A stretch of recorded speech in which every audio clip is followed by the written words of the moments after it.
टाळी वाजवा हो. हां मग तुमच्या गावातले किती लेकरं उभी आहेत?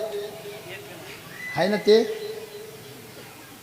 गावातलं आहे ना, बटन दाबेले आहे ना, पाणी प्यायला सारं गाव. हे असे लेकरं कोणाची पोटी येत नाही. ज्याच्या मायचं दूध शुद्ध आहे, बापाचं रक्त पवित्र आहे, त्यालेच असे फळं लागतात. शुद्ध बीजा पोटी फळे रसाळ गोमटी.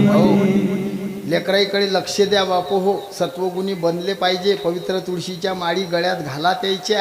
त्याले धर्म काय आहे हे शिकवा, सांगा. गरज आहे काळाची हो.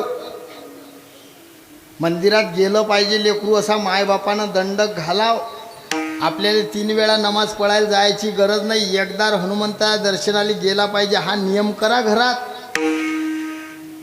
एवढ्या वयामध्ये हे पोरग असं वाजवते, तरुण झाल्यावर गुरुजीचे पुढे 1 पाऊल पुढे टाकणार आहे ती.